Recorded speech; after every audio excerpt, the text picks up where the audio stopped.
What's up, everyone, and welcome into a special edition of the Buffalo Sports Collective. Today, we have the pleasure of talking with host of the Lacrosse Classified podcast and analyst for the Las Vegas Desert Dogs, Jake Elliott. Jake, thanks for jumping on with us, and how's it going? It's going great, PK. Thanks for having me. And this week I'm actually in the chair in Vancouver as well. So not back to Vegas until next month, but happy to be with you. And love the intro music, man. That was good stuff. Appreciate it. Yeah, we've been going 4 years with that same song. So, everybody seems to like it. So we're just going to keep it going. Why wouldn't you?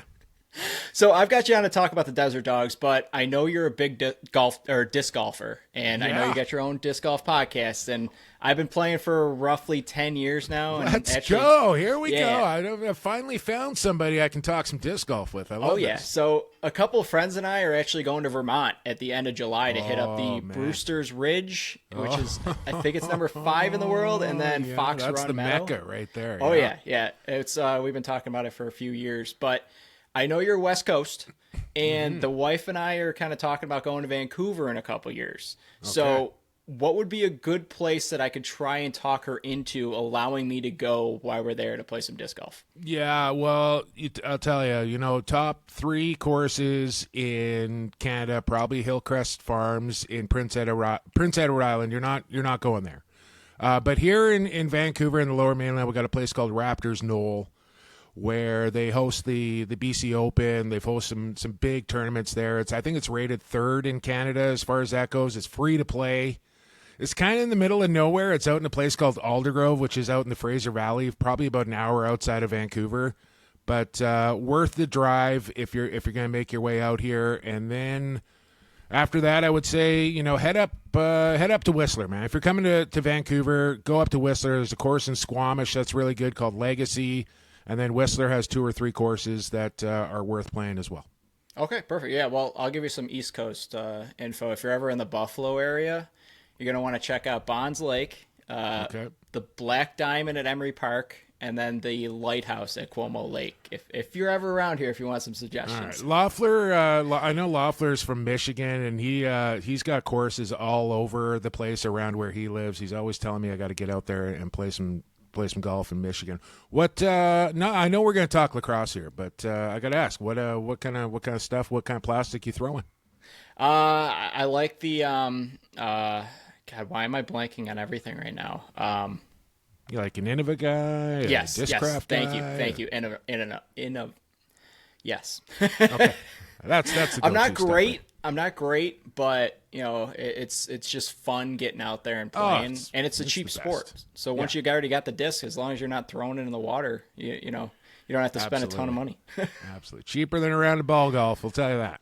Oh yeah, big time. And like I said, I'll lose golf balls crazy, but got you on to talk Desert Dogs. Let's do it. I've asked the same question to everybody that's been on so far in this interview series that we're doing.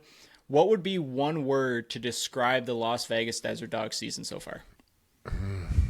Inconsistent probably comes to mind the soonest. It's obviously been a tough go down there, right? In the 3 years that they've been there, but there have been games where you've seen it, like they can do it. And I would say probably just a few weeks ago, against Colorado, that was probably their best game in their franchise history. I thought they put a full 60 minutes together, and the scoreline really reflected that. They got a great performance out of Kells. The offense was clicking. The defense was doing their thing.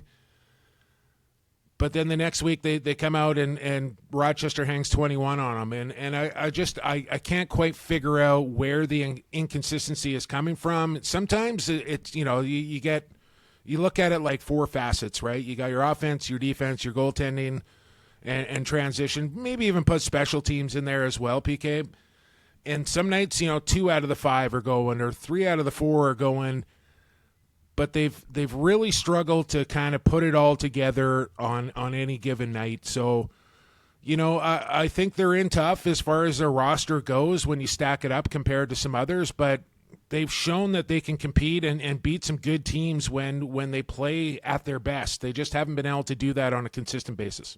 Yeah, I would agree with you. It's if once they put it all together like the Colorado one, Landon Kells was unbelievable in net versus Colorado and their Yeah, dangerous offense, and I think they still had Eli McLaughlin in the lineup at that point as well. sure. But let's talk Jack Hanna for a second. First Yeah. off, the big question is how the heck does he fall to number 31 in 2021? And then secondly, they select him in the expansion draft in 2022, and he's become one of these young superstars of the league. What do you think is something that sets him apart from the rest of the players in the sport? Well, first, I think he was a bit of an unknown commodity when he was drafted. I don't think he had a whole lot of box experience, if any, and you really don't know what you're going to get when you bring an American inside the boards that How they hasn't, translate, yeah. you just don't know. So it's a bit of a gamble in that regard. But when you watch this guy live and in person, I don't get give him any sporting equipment, and I think he's going to excel at the game. Like, he is just a freak athlete, and he really reminds me of like a combination of like Callum Crawford and Curtis Dixon kind of put together. Like, he can beat anybody in the league one-on-one. He's got an elite outside shot. He's got hang time for days. And I think his IQ is just it's getting better and better with each game that he plays. So I think he was an absolute steal of a find and a great selection in the expansion draft. Now they just need to kind of balance out the floor and surround him with a few more pieces there to really get the most out of him.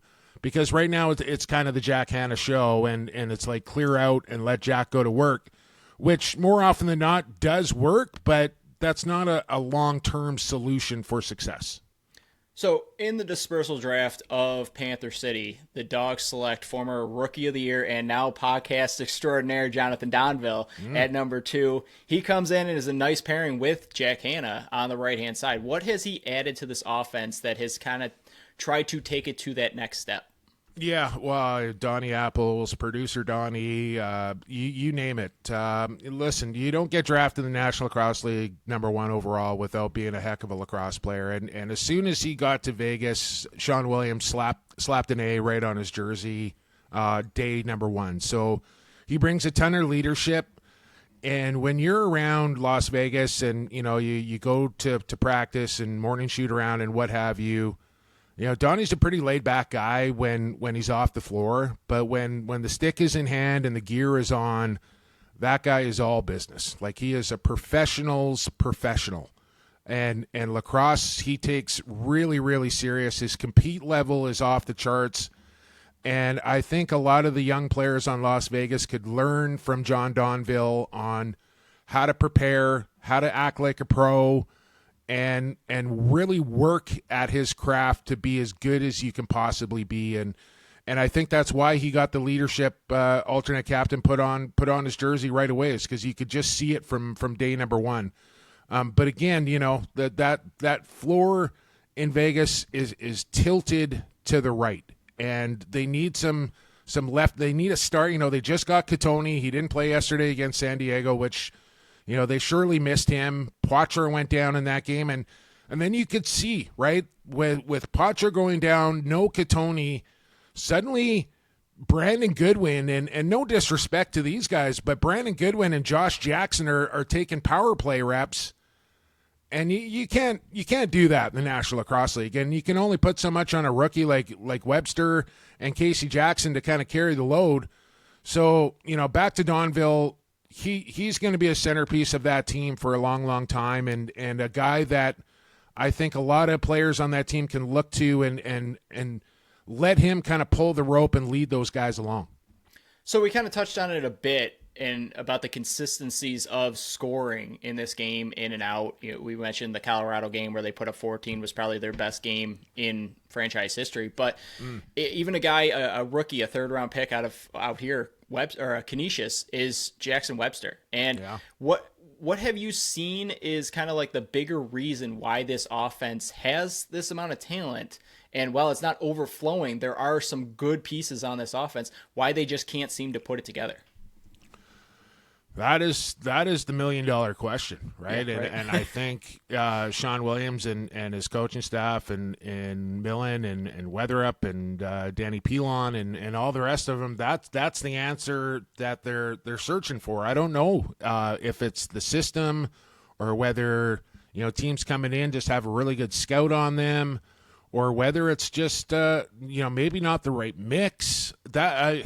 I wish I had the answer to that question, because I would surely, send Shawnee an email and say, like, hey, what if you tried this or did this? I don't even know if I'd do that, to be honest. The guy's a Hall of Famer and probably has more knowledge in his pinky than I do. But that's the question they're searching for, man. And I would also say, like, I wouldn't just put this on the offense, right? Like, everything kind of bleeds into one another. When you're getting saves in goal, that increases the confidence in your defense. That starts transition. That gives more touches to your offense. And everything kind of flows and meshes together. And when it's kind of an offensive thing where you're coming down, it's one and done, and you're spending a lot of time in the penalty box, you don't get into the flow of the game, and it's really hard to kind of manufacture momentum and keep the pressure on other teams when you're playing like that. So this team has not been afraid to make trades in their history, and for better or for worse, some of the trades in their history you can look back and they look better, and some of them they look worse, and you can say that with any single team in this league. But sure. If you had to give out a letter grade for how Sean Williams and the rest of the staff has done through his 3 seasons so far, what do you think that would be? Oh, man. I don't know, because, I got to give Sean some credit here as far as not being, like, it's been 3 years, right? And it hasn't worked yet. But I'll say this, they haven't been complacent as far as going, okay, well, this is what we got and this is what we're going to play with and just see how it goes. Like, he is continually tinkering with the roster and trying to find the right recipe for success. So, I got to give him some credit there that, he hasn't just stood pat and just gone, okay, like, this is it. He's always continually trying to improve that roster. Trying to put a letter grade on that, I don't know. Like, I've never been a GM in this league. And it's not an easy gig, especially for a guy to come in. I know he's had a lot of coaching experience, but not a lot of GM experience. And to walk in and try and build a franchise from scratch, I can't imagine the job I would do. Like, it is not an easy task to try and build a competitive NLL franchise right from the get-go, and then try and compete with the likes of San Diego and Buffalo and Calgary and Colorado, whoever else. So That's a tough question for me to answer, to try to put a letter grade on that, because I haven't walked in the man's shoes. Yeah, I mean, you can even look at, say, Vancouver for an example. How long Kurt Malowski has said it's going to take him to rebuild Vancouver, and he had a base to start with. So Vegas started from a blank slate. So it's we'll give him an I for incomplete right now. There you go. I think there you go. That's it. That my report card was filled with I's back in my school days. So. You're right, like, and there's 2 schools of thought. In Vancouver, it might not be the best example, and I'd probably put Toronto and even Buffalo in that category as well, where they got the added advantage, right? Where, when guys get to a certain age, a lot of the population from Ontario or BC, they want to play closer to home. Right. But for me, at the end of the day, you want to be a championship roster in the National Lacrosse League, you got to build this thing through the draft. And you got to go through the pain to get to where you want to go. That's just the way it is, especially with the way contracts and stuff are structured in this league. You need your first round picks. You got to build through the draft, and then you got to supplement that with a couple of trades and some free agent signings along the way. And I think that's how you get there. But at the end of the day, you know this, I know this, they know this. You're only going to go as far as your goaltending in this league. And if you go back and you look at the past decade of NLL champions in this league, just have a look and see who is starting in goal for all those teams. Right. And it's the upper echelon, it's the elite of the elite in goaltending. That's who win. Ward, Vince, Del Bianco. Doesn't go much further past that. Right. So I have to ask, how you doing and who you got? Last year I did win a week. It was an asterisk week where I won like the tiebreaker of like six different people. Hey, win's a win, man. Win's a win. I think that's what you said in the email back, but I have not been doing very well this year in our BSC picks. It's been a bad year. I think I'm down in the 60s or 70s, maybe even the 80s after this last week. I stunk, but how you doing and who you got? Well, I appreciate you asking. I'm sitting, I want to say 35th right now. I did take down a double win of Preston's picks and who you got back in week 11. It was a bit of a lighter week, but I'll take it. I'm hovering. I had a tough week 16 myself, but got a big week 17 coming up here that could really swing the fortunes of a lot of people. We do have a new leader at the top of the Who You Got standings for the first time in a long time, and my lovely wife East Van Dam there slipped down the standings a little bit, but still sitting top 5. So I'm super proud of her. Yeah, there's no way to look past that at all. I mean, top 5 and Who You Got is. I honestly, I'm ready to go back to the reverse double cross thinking like, okay, this team's going to win. I'm going to pick the opposite because that's kind of the way last week went. I think I would have won if I would have done that. Yeah, I think I went 2 for 5. You just never know, man. Like, I honestly, I don't know. Like, it's a coin flip every week as far as how people go perfect in like a 6-7 game week is beyond me.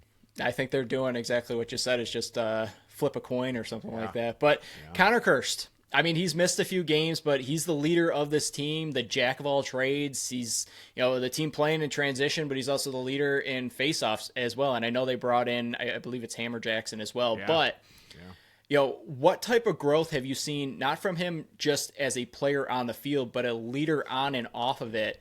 Because he's got the C on his sweater now, but a lot of the veterans are now not on the team anymore in like a Zach Greer or a Rob Hellier. Yeah, I honestly, I think the perfect choice to give it to Connor Kirst when Robbie Hellier left. I think, this is a guy that's living in Las Vegas. He's young. He's going to be the captain of that team for a long, long time.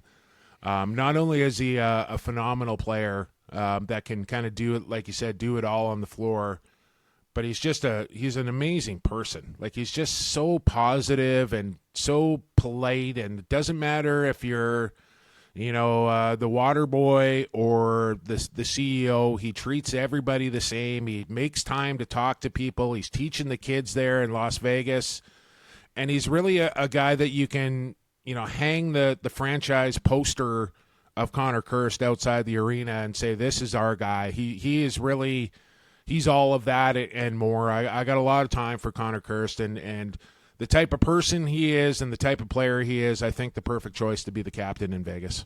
Yeah, and from an organization like that, that's exactly who would you want to be leading the charge. And being American doesn't hurt either, right? That's true. Yeah.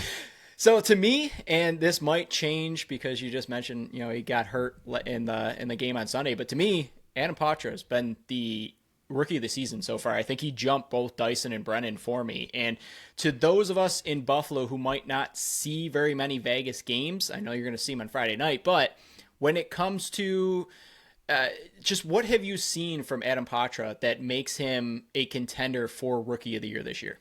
I was going to try and scramble and look up the most hated man in Buffalo, Adam Levy's tweet, who I kid.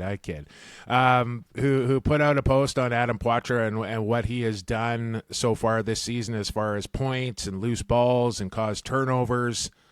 It's pretty phenomenal. Like, he is if he keeps up the pace, and we'll see what the injury is, because it didn't look like something super serious, but enough to not finish that game yesterday. If he can kind of continue that pace, he's going to not only blow the rookie totals away, he's going to put himself into some rarefied air as far as all-time seasons go, which is crazy to think about. And, number 2 overall pick, and you expect a lot of him. I don't know if they expected as much as they did, and he didn't even start the year playing out of the front gate. I think Shawnee had him in a transition role for the first couple of games and then realized, okay, let's get this guy probably up where he belongs, sort of thing. But, for Brennan and Dyson, they both had spectacular offensive years, and Dyson getting the GWG there for Albany this past weekend, like that's noticeable for sure. Right. But I think what Poitras has brought to the table for Vegas as a whole, I think he's my rookie of the year so far. Yeah, I fully agree. I mean, I think he was on. I would have to look back at our midseason awards where we were picking 3 of them. I believe it was either him or Johansson was the third pick, right there with Dyson. Yeah, I mean, I get the fact that, and put Philadelphia in the conversation as well. These are teams with losing records. Right. Right, and it's always kind of harder to give awards to guys that aren't in the playoff mix, and like I always have a hard time, like Jeff Teat, like okay MVP, but you're not in the playoffs, man. Right. And that's a hard thing to kind of lay upon one guy when you're talking about an MVP, because it's the most valuable player to your team. But the team has got to have some success to go along with that. Now, in this situation, Philly's been, lost 6 in a row now, I think. Yeah. Albany's on the outside looking in. Vegas is on the outside looking in. So I think you got to kind of throw that out of the window. But Johansson, from my neck of the woods over here in Nanaimo, good on him. He's a little bit on the older side, of course, as he's battled some injuries and kind of came out late, but he looks like he's back to full health now, and they're really happy to have Johansson. In Albany, I think the youngest team in the National Lacrosse League, kind of a weird situation with that team. I know we're talking Vegas here, but for them to go from 2-15, then to the NLL Cup, and now back to – it has been a wild ride in Albany, and I really feel like they're somewhere around in the middle of all of that. Like, I don't think they're a championship caliber team yet, but I don't think they're the worst team in the league either. They've just been on a roller coaster. Maybe that's kind of what you get with a young squad. Yeah, and I think with the acceleration of getting to the NLL finals last year faster than I think even they anticipated, it kind of boosted everybody's expectations for them, and it kind of came back to earth a little bit this year, where it brought it back to the mean. But I found the Levy tweet here. You want to hear this? Go for it. I've probably seen it. Yeah. Poitras also needs to record one more point to become the first rookie in NLL history to reach 35 points, 15 caused turnovers, and will also become just the 16th player in history to reach those marks. But let's not stop there, he says. Poitras is on pace to finish the season with 47 points, 19 caused turnovers, and 111 loose ball recoveries. He'd become only the 6th player in NLL history to reach those totals. And he's doing that as a rookie. Yeah, 6 players in the history of the league. And you're talking about a lot of good players over the last 36, 37 years. So there you go. That's why Adam Poitras is my rookie of the year. Oh, yeah. I think more of the league is going to be on notice the more and more that he plays in this league. It's just that's one of the negatives of playing on a losing team right now, is because you might not get the same publicity. And they're on the West Coast. I know you East Coasters, especially Chugger back there. He's in bed by 9:00. He's not watching Vegas games. I know it. I would like to say I don't watch it because that would reflect in my who you got picks, but I do stay up until 1:00. It's just I'm terrible at picking those. But on the back end of Vegas, it's something that I don't think is talked about enough, about how many veteran pieces they just no longer have back there. I mean, to start the season, you had Jacob Rouet, he was released. You have James Barclay and John Wagner, who got moved this year and last year, respectively. And then Tor Reinhardt. I think that's a big absence in the lineup. He's been on the holdout list. And then Adrian Soricetti, he's still a street free agent. But this is my one interview type of question. I have one of these every time. But how big of an impact is it to the back door out there that all these veteran pieces are no longer with the defensive core? Yeah, I think it's huge. Tor, I think will be back with the team next year. I hope he will anyways. He's going through some personal stuff, and that's why he's been away.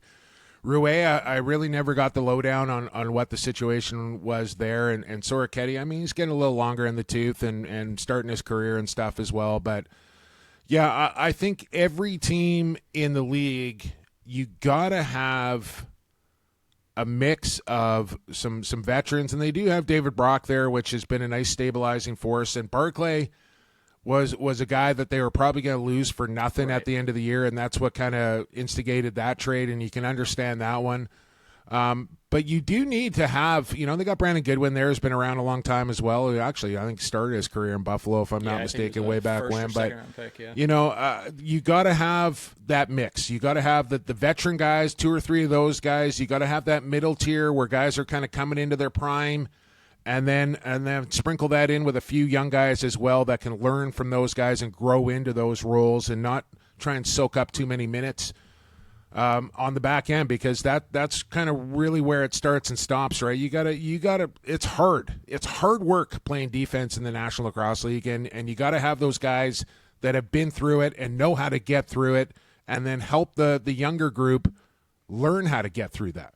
Do you see my cat prowling around back there? Sorry, I got my dog right in the corner there. So place is a mess. I'm still sweating from my workout here. I'm all disheveled, so forgive me, please.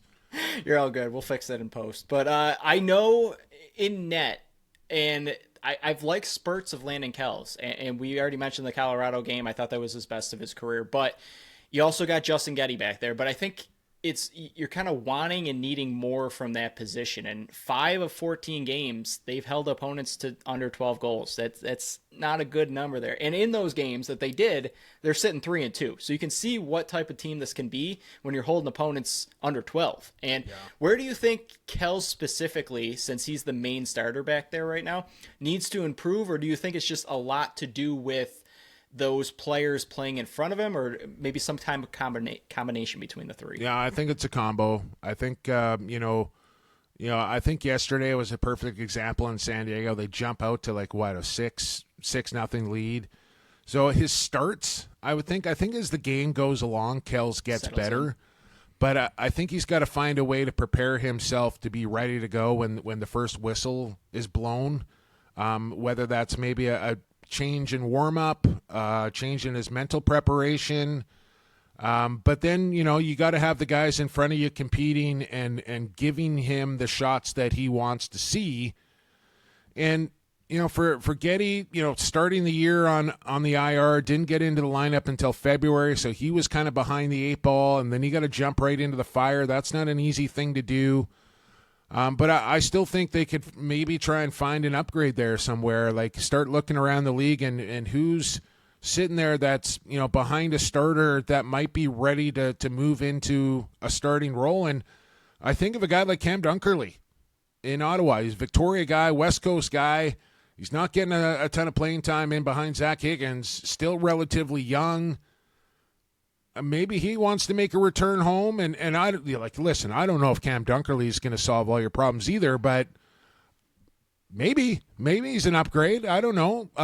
So I go back to the goaltending position. It's the most important thing in the league, and if you don't have it, you're not winning, especially championships. So they're not easy to find bona fide A-level starting goaltender in the National Lacrosse League. There's not a lot of guys out there, and if you got them, you're not usually letting them go unless they maybe go on a holdout list and demand to be traded to their hometown. But that's for me kind of where it starts and stops. You got to find yourself a starting goaltender that can give you 15, 16 games of good quality starting goaltending to give yourself a chance on any given night. So to speak about that, and I know it's easy to play Monday morning quarterback, but do you think there's any possible maybe regret of not grabbing Nick Demude in the dispersal draft when he went number 3 instead of grabbing a guy like Jonathan Donville? Yeah, again, I don't know what I'm doing in that situation. That's such a hard guy to go, no, we don't want Donville. Right. The guy's a number 1 overall pick and could be a cornerstone of your franchise, but when you know that you've struggled in goal for the first couple of years, that probably kept Sean Williams up at night on who to select in that situation. And who knows? I don't know, how that turns out. Maybe the offense struggles even more. Maybe they get a bit better goaltending, but it doesn't, I don't know. So regret, that's a question for Sean Williams, not me. So I've always wanted to go to Vegas, never been there, but Give me one of the best things to do there that's outside of the normal, oh, you got to go to gambling. Play disc golf, man. I was hoping that was going to be the answer. What's the top place there? Well, they got a course there called Wild Horse, which is actually in Henderson. Okay. And they used to do a tournament there. It was an Elite Series tour stop called the Las Vegas Challenge. It's on a ball golf course, but it is you can book tee times. They give you the card. It's the full meal experience. But over in Summerlin, which is probably about half an hour, 45 minutes away, they got some courses there that are rated, up over 4.2, 4.3 on UDisc that I have yet to try, but they have, I don't know, probably 10 different courses around the Las Vegas area. So each time I go, I throw, 6, 7, 8 discs in the bag and try and make my way out to one of these courses each weekend I'm there. But that's my go-to. Stay out of the casino because that never goes well, and I just go chuck the plastic around. That's very fair. It's a lot cheaper. But Bandits versus Desert Dogs in Banditland on Friday night. I think it's safe to say Las Vegas is kind of looking to play spoiler for the rest of the season. And what type of game do you expect to see in front of a packed-out KeyBank Center? Wow. I mean, I've been to I've called a couple in Buffalo, and it's one of my favorite places to go and not only watch a game, but call a game and, just the people around.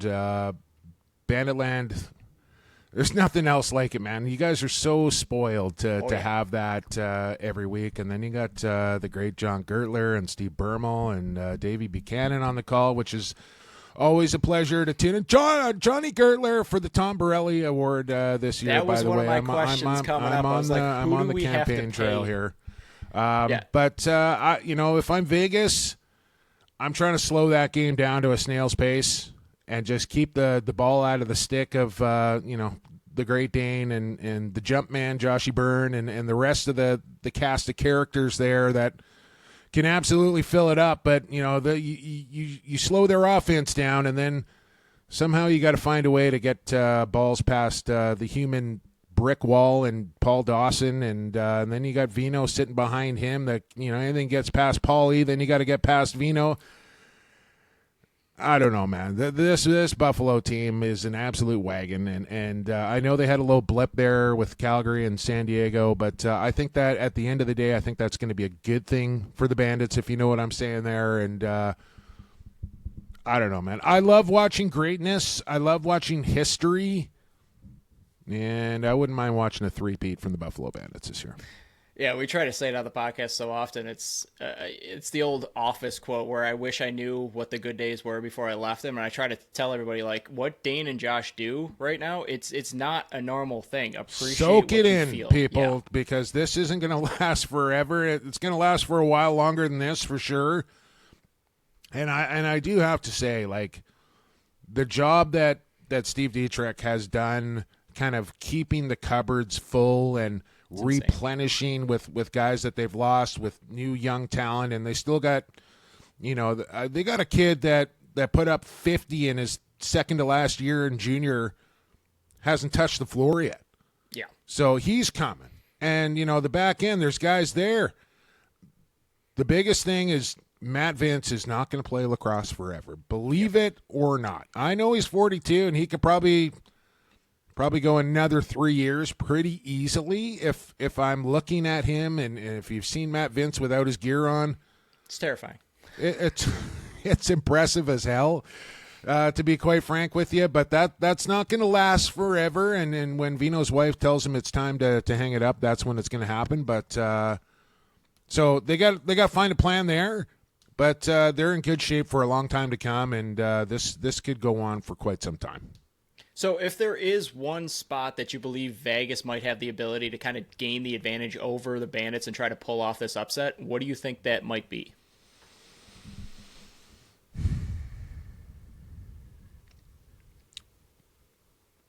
Transition, maybe? The young legs, a bit more veteran team in Buffalo, but it's a tall. Put it this way, Vegas is going to have to play the perfect game. And even then, that might not be enough. Yeah, I mean, if you get Patra, who hopefully he is healthy because I want to see him firsthand play. Yeah. You could see them kind of take advantage, and we saw it a little bit in that Calgary game on Saturday where some of the forwards are a little slow getting off, and Vino had to make some big time 2-on-1s, 3-on-2 saves. And if those are going in, it might be a different story. So if Vegas and maybe even Goodwin in there as well is able to pump some in the transition game, you never know. Yeah, and the other thing that they just have to do is stay out of the penalty box. Yeah. You know, their penalty kill has really struggled this year. You don't want to be sitting in the old sin bin there with that power play coming at you all night long. So you want to give your chance to have some success and maybe win this game. You got to stay out of the penalty box. So I got two more for you, and Okay. we kind of hinted at it just a second. It's just a second ago. And I know you're in the driver's seat, and in my bold predictions before the season even began, I'd say he'd win this award. And I was even on with him at the halftime show a couple weeks ago between him and Bermel. What do we have to do, and who do we have to pay to get John Gertler the Tom Borelli trophy that he rightfully deserves? Yeah, I mean, listen, I got to spend the weekend with John in San Diego a few weeks ago. I don't know how many more years John Gertler. The man is 71 years old and still calling games like he's 41 years old. Like I put the the couple of mistakes and whatever name pronunciations aside. Like I love listening to John Gertler call lacrosse games. I just do. I think it's absolutely marvelous, and for him to have called over 400 National Lacrosse League games, doing the fast break article, everything that guy has done for the league and the Bandits. I was ever so happy to see Craig Brzezinski finally get his due a couple of years ago. I honestly can't believe that the man has not won yet. I don't know what he needs to do, so I'm going to do everything in my power. And if it takes paying a couple of people off, so be it. But I think we just need to keep banging the drum that this guy has been a national treasure for our league, one of the greatest of all time to do it, and the fact that he doesn't have one is criminal. It's ridiculous, and that's got to change this year because I don't know how many years John Gertler has left, and for Pete's sake, name the thing after Gertler after it's all said and done. No disrespect to the great Tom Borelli, but, I mean, I think you could name this award after John Gertler when he hangs it up, so... Let's get Johnny his Tom Borelli that he deserves ever so much, and I'm just going to keep pounding the pavement, banging the drum until it happens. I'll be right beside you on that train as well. But the last one for you, it's you versus Steve Dietrich. It's 1-on-1. He's in the net. You got one penalty shot. Winner, clearly, treats the other one to a very nice dinner. Now, are you going style? Are you going 5-hole, top corners? And mind you, if he happens to somehow hear this, maybe it's a little head games where you're saying, okay, I'm going to go top shelf when you're actually looking for a 5-hole. I'll tell you, I've taken up riding the Peloton just like Chugger because I'm looking at him going, I want to look like Steve Dietrich one day. So I've been trying to get on the spin bike as much as possible so I can look like him. But I'll tell you this, I never had a breakaway in my senior A career of a decade or so. Just never, even coming out of the penalty box, I thought maybe, one time a ball would just bounce my way, and I had the move all kind of worked out in my head what I was going to do if I ever got one. Never happened. But I will say, when I was much younger, watching the Mann Cup in Coquitlam, British Columbia, with a young John Tavares. I want to say, what year were we talking here? We're talking 1993. This is so long ago that JT was actually wearing the number 6 for the Brampton Excelsiors. And I'd never seen Johnny play. I didn't know who he was. He was, he was a young guy himself. And this is in the Mann Cup. And he came down the floor, and we're talking 4x4 nets here, too, like the small, old-school box nets. And I think Brampton was up a few in this game. And Tavares walked down the floor, kind of on the right side of the floor, being a left-handed player, and he threw a reverse backhand bounce shot into the far side top corner. I had never, ever seen somebody do that in a game before. Maybe screwing around at the box and what have you.